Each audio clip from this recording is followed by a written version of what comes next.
আমাদের আজকের সকালটি শুরু হয়েছিল দার্জিলিং থেকে। আর এই ভিউটি ছিল আমাদের হোটেলের 3rd ফ্লোর থেকে। পুরো হোটেলে আমার শুধুমাত্র এই জায়গাটি সবথেকে বেশি ভালো লেগেছে, কারণ আমাদের রুমগুলো আমাদের একদমই পছন্দ হয়নি।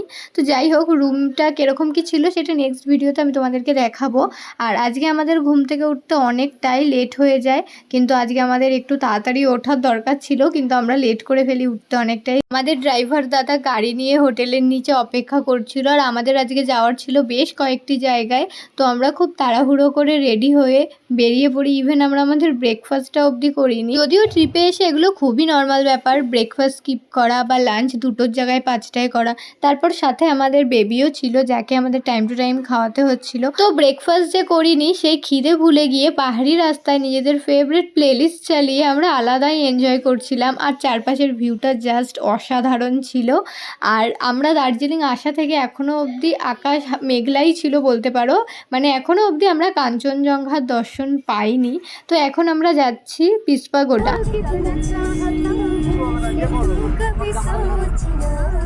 কিছু কিছু জায়গায় আকাশ একদমই ক্লিয়ার ছিল, মেঘগুলো এত কাছে মনে হচ্ছিল যেন চাইলেই ছোঁয়া যাবে, আবার এক এক জায়গায় ছিল মেঘলা। তারপর আমরা এসে পৌঁছাই পিসপাগোডায়। সকাল না বেলা 12টা বাজে। তো এখন আমরা রেডি ফেডি হয়ে কিন্তু ফুলগুলো দেখো, পুরো টিউলিপের মতো, পদ্ম ফুলের মতন লাগছে। কতটা কি ক্লিয়ার আসছে আমি জানি না, তবে দেখো তোমরা, আমি সামনে গিয়ে একটু দেখানোর চেষ্টা করছি। কি ভালো লাগছে, ওয়াও। আর ওই যে স্পাগোডা, ভিডিও বানাও। কি ফুল গাছ আমি জানি না, একটু ছবি। তারপর আমরা এই সুন্দর ফুল গাছটির সামনে বেশ কয়েকটি ছবি তুলি, যদিও ফুল গাছটির নাম আমার জানা নেই, যদি কারো জানা থাকে কমেন্ট করো। তো এখন আমরা যাচ্ছি মন্দিরের ভেতরের দিকে। আমার সব কিছু খুব ভালো লাগছে, এখানকার ওয়েদার সব জায়গা থেকে সব কিছু। কিন্তু আমরা যবে থেকে এসেছি এত মেঘলা, মনে হয় না আমাদের কাঞ্চনজঙ্ঘা দেখার সৌভাগ্যটা হবে, কারণ ওয়েদার ক্লিয়ারই হচ্ছে না, এরকম মেঘলাই চলছে আর আমরা এভাবেই ঘুরছি। তো দেখা যাক, এটাও সব কিছুই ডেস্টিনির ওপর ডিপেন্ড করে। তো দেখা যাক আমাদের ডেস্টিনিটা আছে কি না কাঞ্চনজঙ্ঘা, তাহলে নেক্সট টাইম। এই যে এখানে আমরা যাচ্ছি পুষ্পাগোডা।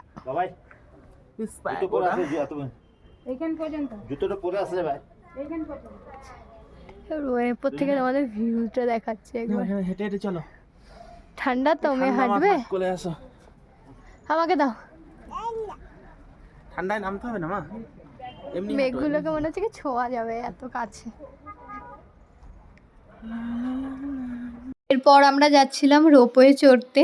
আর যারা দার্জিলিং গেছো, রোপওয়েতে চড়েছো, তারা জানো রোপওয়েতে যাওয়ার রাস্তাটা অত্যন্ত দুর্গম, মানে সিঁড়িগুলো এতটাই ছোট আর এতটাই উঁচু। আর আমরা যেহেতু হিল পরেছিলাম, আমাদের হাঁটতে বেশ অসুবিধে হচ্ছিল, মনে হচ্ছিলো এই পড়ে গেলাম। তো অনেক কষ্ট করে, মানে ট্রেক করে আমরা পৌঁছাই রোপওয়েতে। আর সকাল থেকে আমরা কিচ্ছু খাইনি, মানে ব্রেকফাস্ট আর লাঞ্চ মিলিয়ে এখন আমরা ব্রাঞ্চ করব। তো এখন চলে এসেছি রোপওয়ের উল্টো দিকের একটি রেস্টুরেন্ট, এখানে তোমরা সব ধরনের খাবার পেয়ে যাবে। আর আমার ফোনে একটুও চার্জ ছিল না। আমরা হচ্ছে রোপওয়ের টিকিট কেটেছি, আমার ফোনে একটুও চার্জ ছিল না, 2% চার্জ ছিল, তো ভিডিও করতে পারিনি কোনো। আর এই রেস্টুরেন্টটা থেকে আমরা খাওয়া দাওয়া করেছি। এটা টিকিট কাউন্টারের একদম উল্টো দিকেই তোমরা পেয়ে যাবে এই রেস্টুরেন্টটা। তো এখানে খাওয়া দাওয়ার সব কিছু খুব ভালো ছিল, মানে আমার ফোন চার্জে ছিল, আমি এখানে এই যে চার্জ করিয়েছি ফোন। তো তোমরা যদি কেউ দার্জিলিং এসে রোপওয়ে চড়ো, তাহলে এই হোটেলটা তোমরা খেতে পারো, মানে রেস্টুরেন্টটায়। তো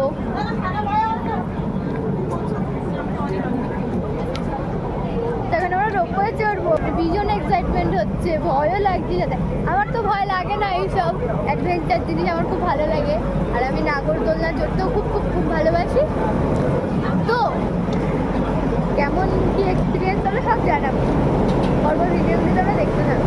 তো এই যে এখন আমরা রোপওয়ে লাইনের একদম সামনে চলে এসেছি, আর এরা কজন, তারপরেই আমরা ভীষণ এক্সাইটমেন্ট হচ্ছে, একটু ভয়ও লাগছে। আমার তো ক্যালোরি শেষ হয়ে গেছে বলে চকলেট। হ্যাঁ, আমার মাম্পু কি এক্সাইটেড যাওয়ার জন্য। রোপওয়ের সামনে আসতেই কিন্তু বেশ আমাদের একটু ভয় ভয় লাগছিল, আর ভয় লাগার কারণটা হচ্ছে রোপওয়েটা যেভাবে দুলছিল আমি ভাবছিলাম যদি আমরা ওখান থেকে নিচে পড়ে যাই তাহলে আমরা নিচে পড়বো না, সোজা উপরে চলে যাব, আর কোনো এখানে গাইড বা সেফটি কিছুও নেই। আর ব্যাপারটা হচ্ছে ওটা যেভাবে দুলছিল যখন একদম স্টার্ট হচ্ছিল নামছিল বেশ দুলছিল, তারপরে রাস্তাটা স্মুথ ছিল। তো চলো একটা নতুন এক্সপিরিয়েন্স করি। ওই যে রোপওয়ে আসছে ওটা নাকি ওর, আমার বাবা তো অবাক। না না, আমাদের মন সাদা, এই যে সাদা, এই যে সাদা, এই যে সাদা, এই যে সাদা, কালা কালা কালা কালা, উল্টা সাদা, আমাদের রোপওয়েও সাদা, কি মজা। আর আজকে কোইন্সিডেন্টলি একটা বেশ মজার জিনিস হয়েছে, সেটা হচ্ছে আমরা সবাই সাদা পরেছিলাম, আমরা কেউ এটা কনসার্ন করে করিনি, আমরা সবাই এক একটা ড্রেস নিয়ে এসেছিলাম।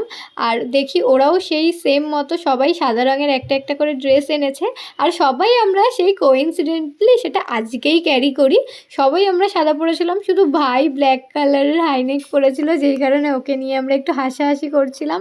আর তোমরা দেখো আমাদের রোপওয়েটাও কিন্তু সাদাই এসছে।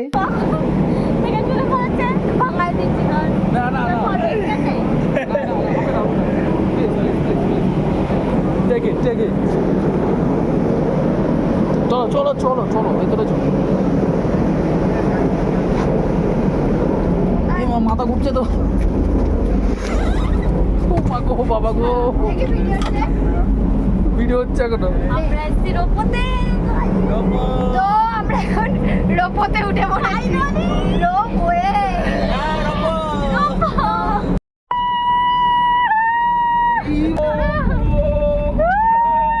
কিছু যাবে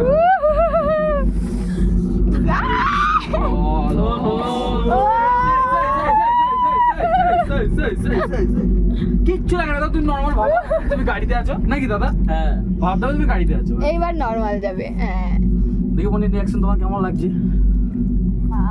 মনে এখন কিছুই বলবে না, আমরা সব বড় লোক গাইস। अरे कहना क्या चाहते हो? না আমি একটু আমার ভিডিওটা করে নিই। গাইস দেখতে পাচ্ছ আমরা উঠে পড়েছি, আমাদের এখানে একটা প্যাচ দেওয়া হয়েছে। মাথা বের করে ভিডিও করে বলছিল যে না এটাতে না, অসম্ভব। আমি কোনো ভিডিও করতে চাই না। আমার এই শুধু শুধু যদি এখানে চা পাতাগুলো থাকতো এগুলো উঠিয়ে নিয়ে যেতে তাহলে বেশি ভালো লাগতো দেখতে। কিচ্ছু হাত দিবি না এখানে, চুপচাপ দেখ পাহাড় সবই ঠিক আছে, কিন্তু যখন আমরা পাহাড়ে উঠছি আমাদের পা গুলো সব ঠিক আছে, ভালো লাগছে। पंछी बनो उड़ते फिरो मस्त गगन में, आज मैं आजाद हूँ दुनिया के चमन से। আজাদ ফাজাদ সব ঠিক আছে। নামছি ভাই। একটু কান্না করে মুসাকে নাই, মুসাকে মারবো এখানে। আমি এগুলো করছি সেফটি জোন গুলো। Do not stand. বলো প্রথমবার কেমন লাগছে রোপওয়েতে চড়ে? একটা ফিল আসছে। এ ধর এখানটা ফাঁকা হয়ে গেল, পড়ে গেল এরকম। মনি তো আমি এরকম। कैसा व्यूज है गाइस? कैसा लगी? बहुत खतरनाक। एक क्या हो रहा है, उतर के फिर से लाइन देना पड़ेगा। तो এই যে আমরা এখানে নেমেছি।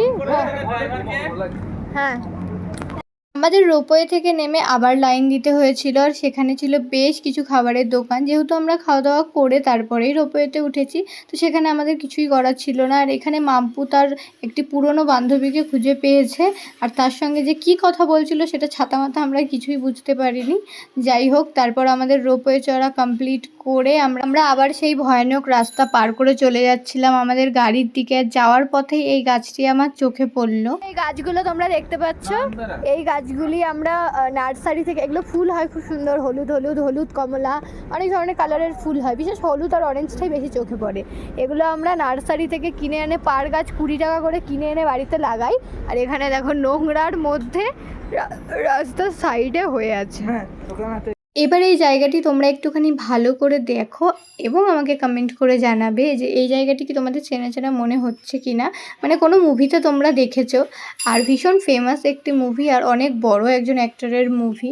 আর এটা হচ্ছে একটি স্কুল, যেখানে অরিজিনালি স্কুল হয় এবং অনেক স্টুডেন্টরা ওখানে প্লেগ্রাউন্ডে খেলা করছিল, যেখানে ঢোকার মানে অনুমতি ছিল না। এখানে শুধুমাত্র স্টুডেন্ট, টিচার এবং ওয়ার্কাররাই অ্যালাউ ছিল, হয়তো কিছু লোকাল লোকজনও অ্যালাউ ছিল, তবে ট্যুরিস্ট অ্যালাউ ছিল না, আর হওয়া উচিতও না, কারণ যেহেতু এটা একটি স্কুল সেখানে ট্যুরিস্ট অ্যালাউ হলে সেখানে স্টুডেন্টদের অনেক প্রবলেম হতে পারে। যাই হোক, তো তারপর সেখানে আমরা কিছু ভিডিও ক্লিক করে নিয়েছিলাম, মানে রিলস বানাচ্ছিলাম। আর এই জায়গাটি কিন্তু তোমরা অবশ্যই যদি চিনতে পেরে থাকো অবশ্যই কমেন্ট করে জানিও আমাকে জায়গাটা কোথায়।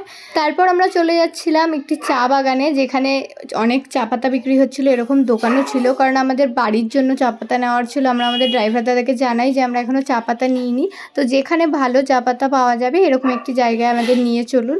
তো উনি আমাদের সেরকম একটি জায়গায় নিয়ে যাচ্ছিলো। আর এই গাড়ি থেকে মাথা বের করে এরকম রিলস আমি এত দেখেছি, যে কারণে আমারও খুব ইচ্ছে করছিলো বানানোর জন্য, কিন্তু এই রাস্তায় এত গাড়ি ঘোড়া বেশি ছিল, আমার ভয় করছিল। এটা একটু অফ রাস্তা হলে বেশি ভালো হবে। তারপর আমাদের ড্রাইভার দাদা জানায় সিটং যাওয়ার পথে আমি এই ধরনের ভিডিও করতে পারবো, কারণ সেখানে রাস্তা বেশ অফ আর খুব সুন্দর ভিউ ছিল। তারপর চা বাগানে এসে ওরা বেশ কিউট কিউট রিলস বানাচ্ছিল, সেখান থেকে আমরা বেশ কিছু চা পাতা নিয়ে নিই বাড়ির জন্য। আর তারপর আমরা এসেছিলাম রামকৃষ্ণ মিশনে, যেখানে আমরা একটি নাচের ভিডিও শ্যুট করছিলাম, আর এখানে জগন আমাদের ভিডিও শ্যুট করে দিয়েছিল। আর এখান থেকে চারপাশের ভিউটা খুব সুন্দর ছিল, মানে এত সুন্দর রামকৃষ্ণ মিশন আমি এর আগে দেখিনি। যাই হোক, এই ভিডিওটা এতটুকুই ছিল। ভিডিওটি কেমন লাগলো অবশ্যই কমেন্ট করে জানিও। দেখা হবে নেক্সট ভিডিওতে। টাটা।